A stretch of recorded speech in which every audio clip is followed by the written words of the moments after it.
this mystery that we're talking about, it definitely has something to do with sound and the magical role of sound. Uh, Ayahuasca is a sort of different way of sectioning the DMT experience because ayahuasca is orally active, unfolds over hours, is not as dramatic as DMT, but the people who use ayahuasca as a ritual on a weekly basis, what their practice consists of is they take this stuff and then they sing. They sing like crazy. And then when they stop singing and people light a cigarette and take a leak and so forth, and you're listening to these conversations, you hear people say stuff about the shaman like, I like the part with the olive drab and the silver, but when it became magenta and moved toward orange, I thought he was over the top. I think, what kind of a criticism of a song is that? And the answer is sound has become a visually beheld medium. Yes. So the reason I'm interested in something as techno nerdy as virtual reality is because you could program a virtual reality so that when you went ah, an iridescent blue line would be keyed to that to descend into the space. And I'm very interested in environmental and electronic simulations of psychedelic states. But we're not going to do better than the psychedelics. If we can do as well, it will be a miracle. I mean, you see more beauty in a first wave of psilocybin than the human race has produced in the past 5,000 years. And who are you, you know? Yes. No, I promised this guy, Bennu, and I felt his flash of loathing.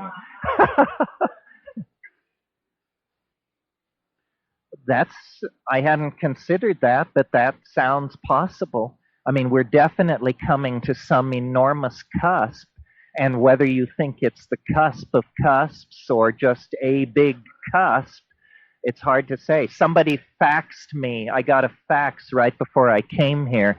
I don't know who sent it to me. It was just an anonymous fax, but in huge letters it said, when you strip away the hype, it's just another concrescence.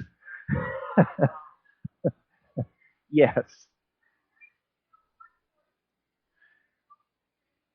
It's interesting, and that's a good question. The answer is yes and no. Obviously, there is hardly anything more personal than a psychedelic experience. It is a kind of summation of who you are, and it's viewed through the filters of your personality. Nevertheless, when you put a whole bunch of DMT trips together, certain things seem to emerge. My notion, coming at it from a sort of Jungian attitude, is if we had to say what is the archetype of DMT, the archetype is the circus. It's the circus. And let me say why. First of all, a circus is a place of wild, exotic activity. And clowns you don't have a circus without clowns. And clowns are wonderful for children. A circus is a wonderful place for a child. DMT, there is something very, very weirdly childlike about it in a very unchildish way. Some of you may know the 52nd fragment of Heraclitus, where he says, the aeon is a child at play with colored balls. The aeon is the child that you encounter in the elf dome. But the circus has other connotations than simply the three rings and the clowns. Eros is present, entwined with Thanatos in the form of the nearly naked lady in the tiny spangled costume who is working without nets, hanging by her teeth up near the top of the big tent. And personally, my earliest experience of Eros was that lady in the tiny spangled costume. I was so small, I was wrapped up in something and being held, and I was horny as hell. Uh, so there's that. And then there is also radiating off from the central ring the freak show, the goat-faced boy, the lady in the bottle, and the three-toed alligator kid, and all of that. That's there. The wiggy, weird, kinky, strange, alien stuff. And then, uh, if you think about the archetype, not so much of the circus, but of the carnival represents a breakthrough from another dimension because you live in some jerkwater town in some, I almost said Iowa, but some town, and it's like normal. And then the carnival comes to town, and children are told you can't stay out and play. The carny people are in town. And what does it mean? Well, they may fuck differently than we do. They may steal things. They're not like us. They've had more than one marriage, some of them. Uh, and then the carnival people are there, and the hoochie coochie dancers and the whole thing. And then they fold it up and they go away, just like a DMT trip. And every little boy and girl in the world worth their salt wants to join the circus, of course, and go away with the tattooed lady and the tigers and all that. So it is the archetype of the circus. So then I've seen many, many people take DMT, and some get what I get, which is it's sort of gone beyond the circus. It's the circus, but the circus as presented on the Nebelgenubi Prime or something like that. But one woman who was an anthropologist who I think got a subthreshold dose, she had a very interesting trip because it was a light trip, but with no prompting from me. She said, I was at a carnival midway, but it was after hours and there was nobody there, and there were just those ice cream, those square papers for holding ice cream were just blowing in the wind and getting caught in chain link fences. It was like a sub-threshold dose.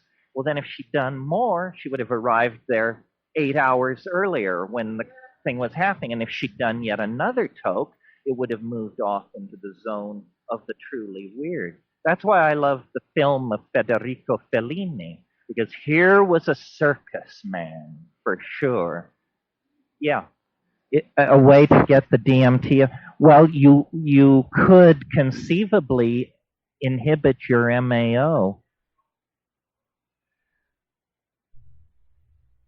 I don't want to tell you to do it nasally because it might be a really stinging experience. Well, then you could do it. Well, I'm working on something. I'll describe it to you. I'm having a glass blower make a thing which has a chamber with a pipe stem coming off it, but it has another stem 180 degrees around the chamber coming off it that breaks into two prongs.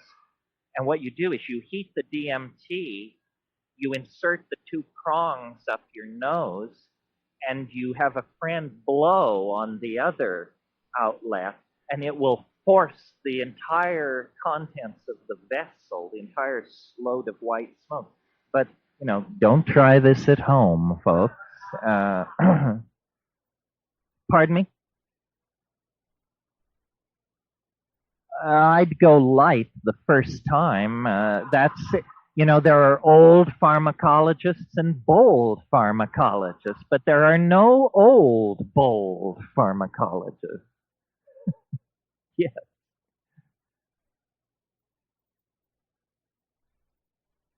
There are antidepressants that are MAO inhibitors, that's right, but I wouldn't use them for this purpose because what you want is what's called a reversible MAO inhibitor, and harmine, or harmaline, which is in the Syrian rue, is a reversible MAO inhibitor, reversible in 4 to 6 hours. Some of these antidepressants inhibit every molecule of MAO in your body for up to 3 weeks. And that's why when they give you those antidepressants, they tell you the long list of don'ts, no chocolate, no red wine, no soft cheese, no lentils, no this. That's a list of alkaloid containing foods. And if you are on those monoamine oxidase inhibiting antidepressants and you eat a bunch of camembert with your yuppie friends, you'll probably have to be roped down for a while before you straighten out. Just to sum this up and put a kind of a classifier on it, I am not very interested in drugs per se. I've done a lot of them, bad ones, good ones. People do drugs for fun and for stupid reasons, but there is this tiny chemical family, the tryptamine hallucinogens, psilocybin and DMT, and then some artificial cogeners, and 5-methoxy is in there too, which I'm not that fond of. But this is the doorway. It's the umbilicus of this world. These are things which are called drugs because that's the category we have for things which make the world unrecognizable. But these are not drugs. They are magical doorways into staggeringly titanic dimensions of gnosis, power, information, understanding, and dimensions filled with affection for humanity. So people say, well, you think drugs should be legalized. Yeah, but that's a political opinion of Terence McKenna, who's just a guy like you. But this stuff about the tryptamines is a real discovery. And you can think what you like about me and my take on it. In fact, please do. But check it out. Check it out, because I've checked out lots of stuff, and this is the only thing I'm interested in telling you. Check it out. No, I don't understand that. The answer to that question, it's magical. It is a secret which keeps itself. I mean, here I am. There are 200 people here, whatever, and I do this all the time. And I have not, so far as I can tell, been able to launch an avalanche of DMT. I'm trying. Do I have to put it any more plainly? Is there a chemist in the house who will go home and make this stuff so that we can find our way there, or grow the plants, or go to South America, or get with lucid dreaming and behavioral modification, or explore the outer edges of orgasm, which I think has something to do with DMT and probably runs on it. Somehow we need to beach this whale. Yeah. It's not difficult to make. Compared to cocaine or LSD, it's a walkover. It is a reasonable exam question for a second-year student of organic chemistry to be told, synthesize and chromatograph 5 grams of DMT and submit your sample with your chromatographic data to my office Monday morning.